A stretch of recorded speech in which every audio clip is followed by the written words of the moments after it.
Hello, everybody, and welcome back to Tima podcast. And in today's episode, I'll be talking about international football and England.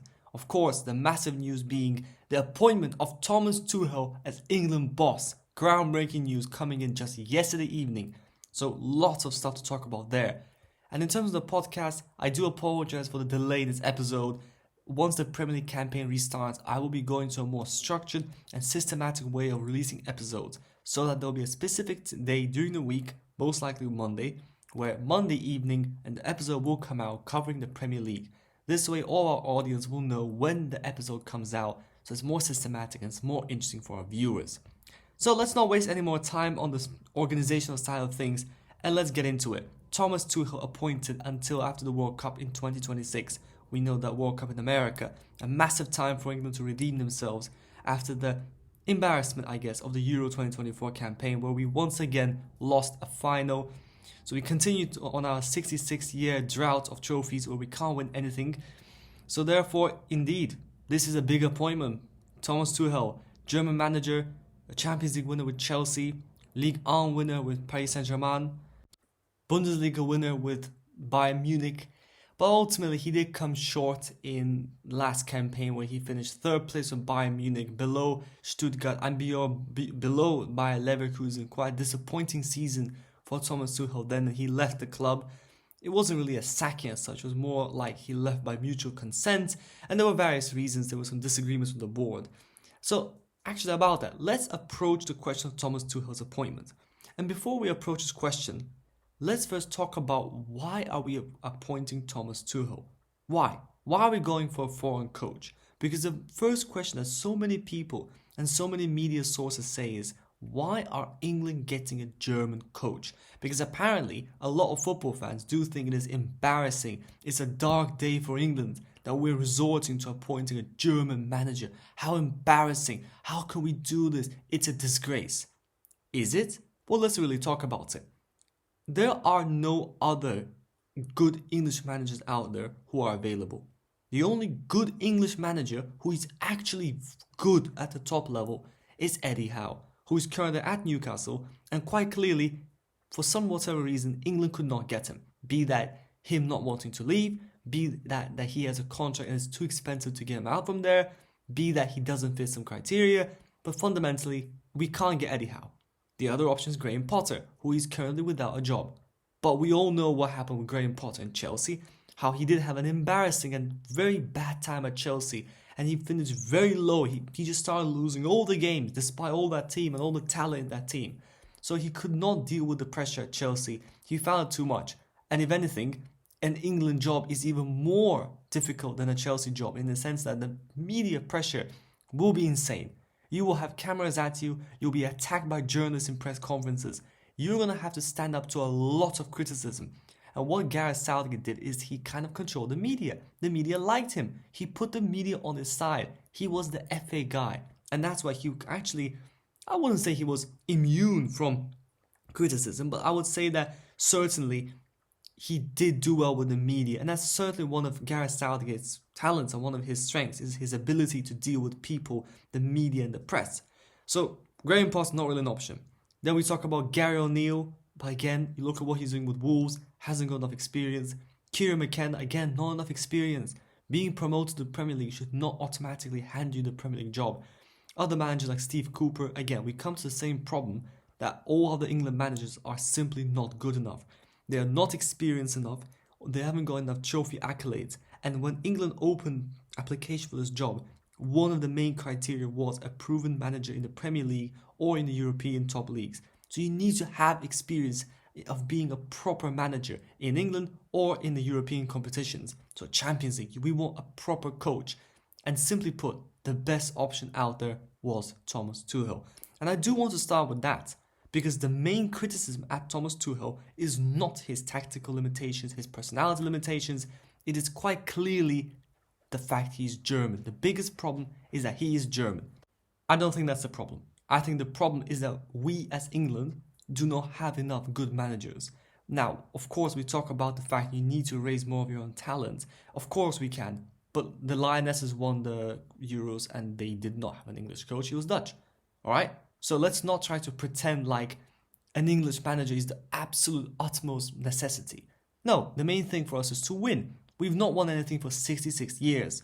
So that's exactly why we went out there and got the best in class. And well done to the FA for finally showing some sense of courageousness, some sense of bravery to actually go out there and get a proper manager, not just going for a guy who will suit you. You're actually going there and getting the best person available. And no, Pep Guardiola was not available. Alright, let's be realistic. He was never coming to the England job.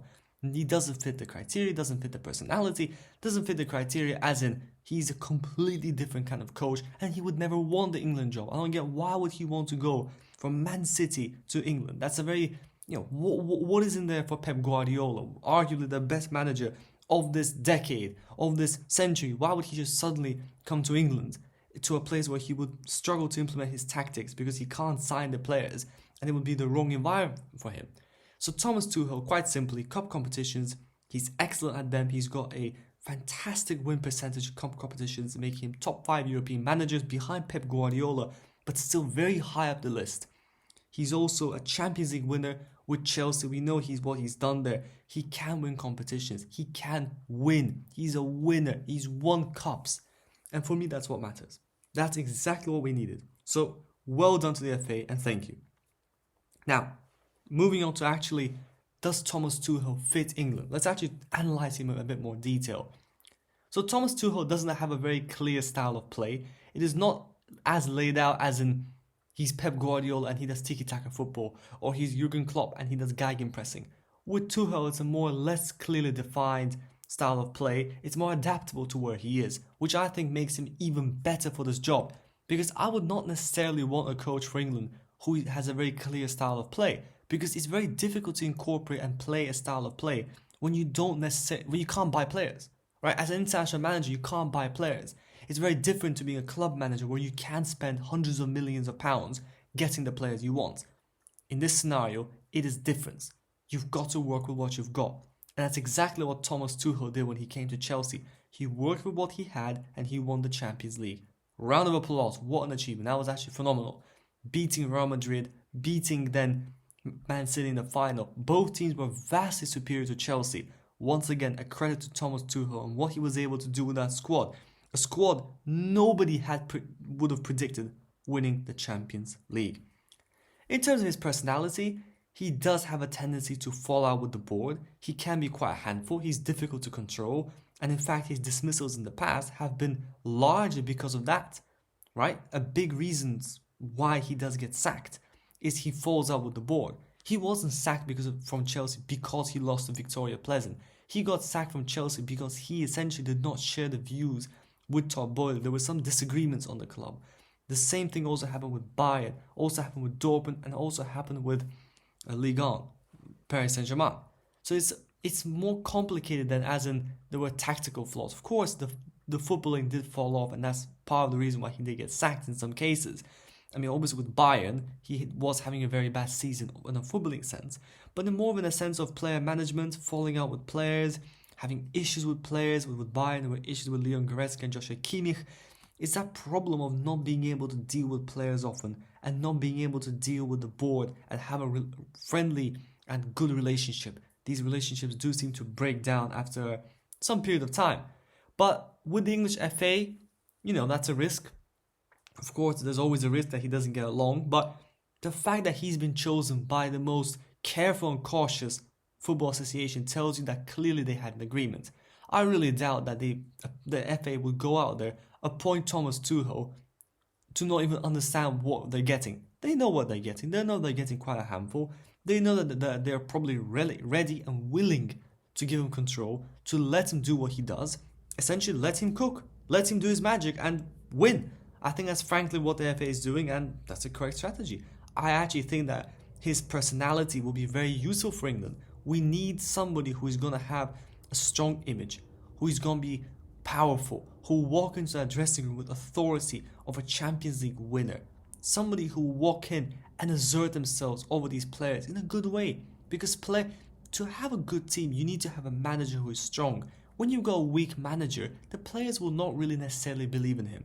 I don't think Graham Potter walks into a dressing room and Jude Bellingham, Trent Alexander-Arnold, Kyle Walker, all of them will look at him and be like, respect Graham Potter, man. Respect, Mr. Potter, respect. I'm going to listen to you all the time. I don't think they'll disrespect him, but I don't necessarily think they will look at him and actually truly respect him.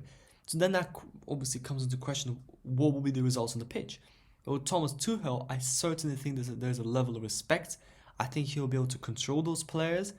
Actually, one of the big problems with Gareth Southgate's time at England has been nepotism, choosing players on the basis of who you like more. Even in this recent Euros, the best example of how nepotism can lead to terrible results, right? Starting Phil Foden for 7 games, who also had 0 assists and 0 goals. Starting Harry Kane every game, when again, it was clear that Harry Kane had some injury, he wasn't performing to his top level. Again, starting Kyle Walker all the time, even though he was making mistakes. He made a mistake against Switzerland and then Bodo scored. He then made 2 mistakes in the final, both of the goals coming from his side because he did not mark the player, and we lost the final. So you need to get a manager who will not submit themselves to player power and go of favoritism and nepotism. We need a manager who will go in there with a good plan, who will pick the right players and win. A winner who will go in there with the right mentality and win. And England needs somebody. For a team who hasn't won anything for 66 years, we need somebody with that mentality, a winner's mentality. By far and large, this is the most important quality. But in terms of what we can expect, I think the expectation is win the World Cup. I think there's a reason why his contract is up until right after the World Cup. I don't think him not winning the World Cup means he doesn't stay, but I certainly think that the FA will look at how he performs in this 18-month period. They will look at the Nations League, they'll look at the World Cup, and what happens in all this time in between. And that will probably form the judgment whether or not to keep him after the World Cup if he's not successful. But obviously, if he is successful, he gets a massive salary boost. He already will get a salary of apparently more than £5 million, making him the best paid manager in English FA kind of history, right? And I guess that makes sense because he's a Champions League winner. He's a very prestigious manager. You are bringing in a very good manager. And it's actually quite surprising. Damn, England will have a great manager. For no offense to Gareth Southgate, but we're talking about a manager who got relegated with Middlesbrough. And now we've got a guy who won the Champions League. We've got one of the best managers in terms of, if you look at all the international managers out there, Thomas Tuchel probably is the best manager in terms of overall merits, in terms of the footballing level he's produced. Of course, we can talk about Didier Deschamps winning the World Cup, but with Thomas Tuchel and club football, it's very different. Walking in that club and playing the style of football, producing amazing results and doing it year after year, that is quite impressive. And that's why, again, coming back to the point, well done to the FA for this decision. It is a risk, undeniably, but equally, going for someone like Graham Potter is fundamentally a bad idea because he's not safer. Graham Potter's chances of winning the World Cup are 50 times less than Thomas Tuchel. I guess that Thomas Tuchel could fall out, there could be issues, he could not get along with some players, but you've got to take these risks. We've got to take these risks to try to win. So for that reason, I am very happy with this decision. I do wish him all the best. I do support England, although I'm from Azerbaijan ethnically. I've lived here for 15 years, and I've really become close to England, and I do wish England all the best. The Euros were a heartbreak. It was very disappointing. The immediate reaction was, of course, my personal reaction was to get really angry at Gareth Southgate. But having taken some time to think about it, I do think he's had a positive impact on English football. He's certainly built this team, brought us to a level where we're challenging for finals and challenging for trophies, which is admirable. Well done to Gareth Southgate for that. The ability to bring that team and build a cohesive unit who I think now can win. And that's what Thomas Tuchel will do. He will take that team who is already ready. We can see that team, and the core of that team is already there. It's now a matter of taking this team and winning and making it even better. And certainly one of the biggest things Thomas Tuchel has to do is make big decisions. You can't always rely on people like Kyle Walker, on people like Trippier, and even people like Harry Kane. You've got to take risks and go with things. And when I say risks, don't take irrational risks like Lee Carsley, trying out a formation which they've only played for 20 minutes in training. I'm talking about more like playing Trent Alexander-Arnold at right back, the best right back in the world, playing at right back, rather than irrationally fearing that he's not going to defend. And then Kyle Walker plays and makes defensive errors. It is also about recognize that you can't always start Harry Kane when he's not playing very well. There are other strikers, clearly Ollie Watkins, Dominic Solanke, before Ivan Toney. We need to be a bit more on the front foot with these decisions. We do need to kind of be progressive with them and make these decisions and not just keep on relying on the team and praying it works. Because the Euros was basically us praying that things will go our way. We were playing terribly, terrible performance after terrible performance, everybody underperforming. We clinched wins by the scruff of it, like by winners, by lucky moments. Magic moments saved us. And ultimately, we did not get any magic in the final. We lost. Because when you do face tougher opposition, even a bit of magic from Cole Palmer will not save you. You will get beaten for it. So for that reason, I'm happy with this decision. I hope you enjoyed this podcast. And there will be later on, very soon, tomorrow or the day after, a Liverpool episode, a video on the YouTube channel, which I'll also be uploading on this podcast, on all the distribution platforms. Depends where you're watching from, be that Podbean, be that Apple Podcasts, or the other ones like Deezer. We will have an audio version of it. When I say we, I mean I will. What do you mean we? I'm talking like already this podcast has an entire team of people. I'm saying we will have. No.